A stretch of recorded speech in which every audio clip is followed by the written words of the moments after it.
আসসালামু আলাইকুম, কেমন আছেন সবাই? আমি আল্লাহর রহমতে ভালো আছি, আপনাদের দোয়ায়।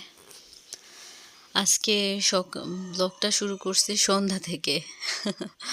আমার এই যে সুন্দরীকে দেখলেন না, সে সন্ধ্যাবেলা আমি তারে খুঁজতে খুঁজতে শেষ। সেই ইদানিং আবার ডিম দেওয়া শুরু করছে। তো ভাবলাম যে কই গেছে। পরে দেখি আমি নতুন করে ওনাদের নতুন ঘরে ওঠার ব্যবস্থা করছে আর কি। পরে তাদের একটা একটা করে রাইখা আসলাম। সন্ধ্যায় আবার বাচ্চারে খাবার দিছিলাম। সে আসছো, সে খায় নাই। বাচ্চাদের সামনে এইভাবে যদি কেউ খাবার দিয়ে যান তাহলে কি পরিমাণ প্যারা, আমার এই পেঁপেগুলি দেখলেই বুঝতে পারবেন। চটকায় একদম, চটকায় এমন ভর্তা বানায় রেখে দিছে। তারপরে বিকেলবেলা যে লাউ শাক আইনা রাখছিলাম আর বিচিওয়ালা সিম আনছিলাম, এগুলো সব আমার নিজেরই বোনা, মাচা থেকে নিয়ে আসছি, জাংলা বলে যেটাকে। তো ভাবলাম এগুলি সকালবেলা কুটতে তো অনেক ভেজাল হবে, কুইটা রাখি। ওই যে আমার রাজপুত্র আসছে, আইসে আমার সাথে একটু গল্প করে এখন পানি হাতাইতেছে। ওদের নিয়ে অনেক ঝামেলা হয়, কি আর করা, সবই একসাথেই করতে হবে। অনেক ঝকঝামারি পোহাইতে হয়, বিশেষ করে আমার বিকালবেলা বেশি ঝামেলা পোহাইতে হয়। তখন মুরগিগুলি নিয়ে আসি, হাঁসগুলি নিয়ে আসি। হাঁসগুলি বলতে আমার ছোট দুইটা হাঁস, আর দুইটা মারা গেছে। আপনাদের দেখাইছিলাম আমার প্রথম ব্লগগুলিতে, আগের ব্লগগুলিতে আছে। 4টা হাঁস কিনছিলাম, 2টা শেষ, আর 2টা নিয়ে আসি অনেক দৌড়াদৌড়ি কইরা। তারপর ওই যে যাদের জন্য নতুন ঘর বানাইছি তারা তো তাদের ঘরে যায় না। আদু করতে আসছো?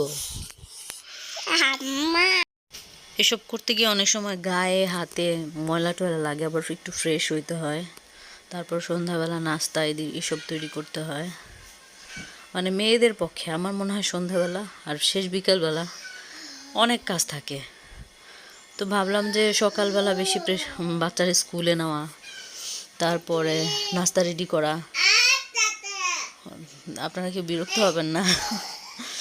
আমার মহারাজা, আমার রাজপুত্র যখনই টের পায় যে আমি ফোন নিয়ে কিছু একটা করতেছি, তখনই তার যত রাজ্যের কথাবার্তা, আমার চুম্মা দেওয়া, আদর করা, তখন তার শুরু হয়ে যায়, বুঝছেন?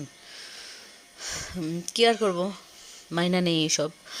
আচ্ছা, আমার প্রিয় আপুরা, আমার কলিজার আপুরা, যারা আমার ভিডিও দেখেন, যদি একটুও ভালো লাগে, কোনো একটু অংশও যদি আপনাদের ভালো লাগে, তাহলে একটা লাইক দিয়েন, একটা কমেন্ট করেন, আমার অনেক উৎসাহ লাগবে।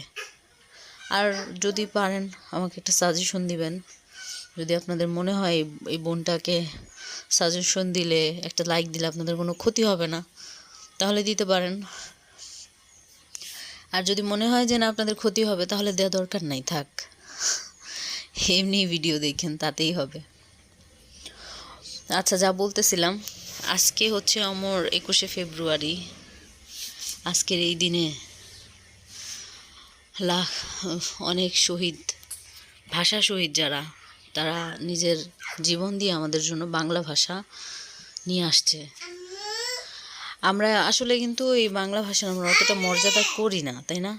দেখেন, কথা কথা ইংরেজি বলি, বাংলা অনেক অনেক মফস্বল এলাকায় তো মনে হয় বাংলাই বলতে জানে না।